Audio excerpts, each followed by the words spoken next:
Okay, I'm on my way to a photo shoot this morning in thick traffic. So I'm taking a moment. I'm thinking about, I'm processing something that I heard this morning and something that I was paying attention to this morning. And I put the two thoughts together and coming to you with it. With a note of psychology and science behind it, because I'm really into psychology and my bachelor's degree is in psychology. Fun fact, if you didn't know.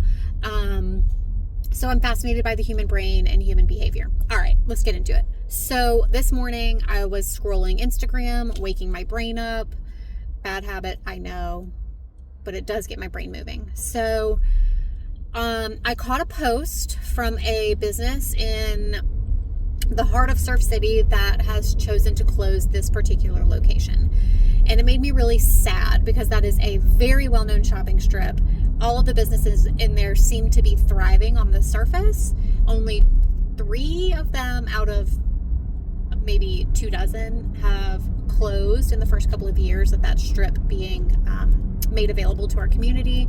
The percentages are not bad for statistics of commercial property. So this particular one hit hard because I do regularly shop there.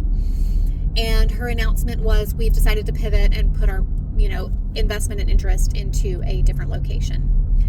And I just made a mental note. That made me sad. The other store in that strip that closed earlier this year, I do think that might have been because of a lack of buying power that the community had for that particular niche, just a really specific niche, which did not produce day-to-day volume. I can't imagine. Beautiful store. Hate that they closed because I found it really, really nice to spend time in there, but I didn't always spend money. So there's that. Okay.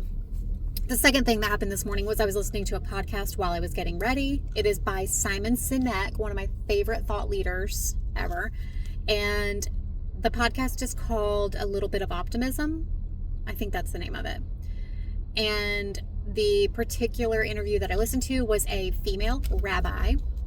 And she's talking about a ceremony that she has read about in the Torah, that the gist of it is to make sure that the general population is supporting people who are experiencing trouble, pivots, heartbreak, stress, noteworthy stress in their lives, that they feel the need to make it known to their community, and they feel the need to open themselves up to being supported by their community.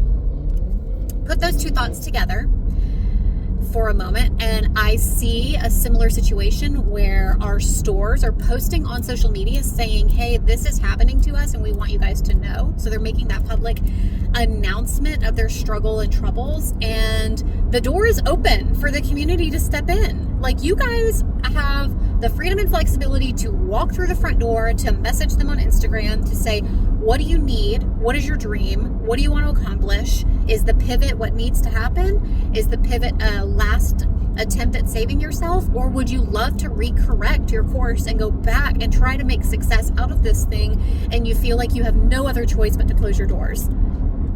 All right, sidestep. We're going to talk about the psychology of this for just a minute. You guys have heard of dopamine and serotonin. I can almost guarantee that you've heard of those things. Dopamine is the check items off your to-do list or get a quick hit of feel-good hormone, the reward, the response hormone. And serotonin is another love, feel-good hormone that you get too. There's a third that people they've heard the name oxytocin, but they don't know exactly what it is, how it operates. If you do know what oxytocin is, it's probably because you've actually spent the time to research it and understand it. I'll give you the highlights.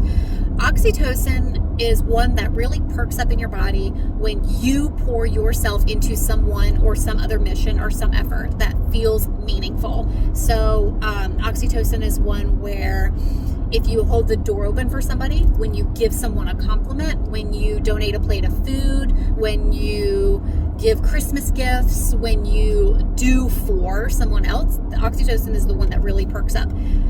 Here's the cool thing about oxytocin. It is very, and if you're listening, I'm holding quotations, contagious. Oxytocin is super contagious. It's one of those things where if you do something good for the world around you, the other people feel that boost of probably serotonin. I'll have to research that. They feel the boost because something nice has been done for them. And then they feel inspired to go and do something nice, oxytocin, for someone else in the community. So I personally consider oxytocin to be the community hormone, and I find this little bit of optimism to be really fascinating because, again, the door has been opened. There is somebody raising their hand saying, this is happening to me, and you have the ability to go out there and support, offer, even just saying, hi, I see you, I acknowledge what you're going through, what can I do? What can I do? Is a really big step and will bump that oxytocin up. Okay.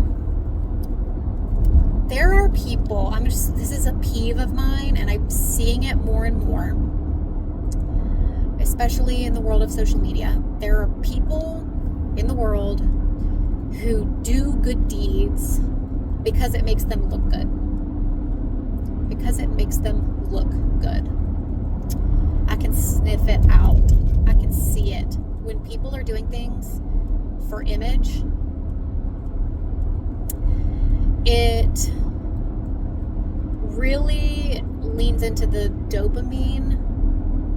It leans into the other hormones that make you feel good, but actually don't serve or do anything for the community. In my mind, it's a selfish perspective.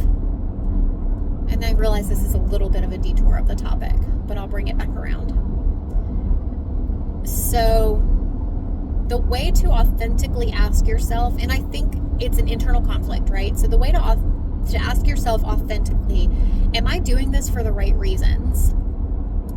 Is to really dissect, how do you feel about it when you do things good? Why am I doing this? Am I doing it because it makes me look good to them? Am I doing it because I know they're going to owe me something after this? Am I doing this good thing because I know that it puts me in a power position? Am I doing this good thing because I know that they're going to think better of me? Am I doing this because I know that it's going to earn me more money? Am I doing this good thing because it's a popularity contest? Okay. It all comes down to your heart with this. And I think you can fool yourself into thinking you're doing good things for the sake of doing good things. But that doesn't give you that oxytocin rush, and it also is not contagious, and it also does not improve the welfare of the community. It only boosts your ego for a minute. So here's the way I look at it. If it really is oxytocin, the way you would be saying this to your brain is, I'm doing this good thing for the benefit of the entire community. And I need for my community, it's okay to say that, I need for my community to be healthy. I need for my community to prosper. I need for my community to be happy. I want to walk that shopping strip and see smiling, happy faces, not stressed out faces. That's okay. And when you are doing the good things out there, whether it be a DM on social media, whether it be sharing somebody else's post to boost their business awareness, whether it be physically walking into their store and saying, hey, I know you're struggling. Can I take some pictures of a couple of your items that I just really like and post them on social media? They're probably going to say yes. Can I buy this? I want to buy this. Like, I need it. Yep. All of those things. If you're doing it out of the goodness of your heart, not for yourself. You're doing it for yourself is not the mission here. Doing it for them, and because you know it's going to enhance the overall community, the morale of the community, spread that oxytocin. If you think of it like that, I'm spreading my oxytocin around the room, then you're on the right track. So there's your little bit of optimism, courtesy of Simon Sinek, courtesy of a couple of businesses that are not doing so well that have inspired me to speak out to you guys. I am not far from this photo shoot, and I need to be on my A game today, so I'm gonna hop off of this and start getting into my branding frame of mind for the this business that I'm photographing today, and you guys know who they are, and it's really, really exciting. And they're members of our community. So I'll catch y'all later, and we're here if you need us. Bye.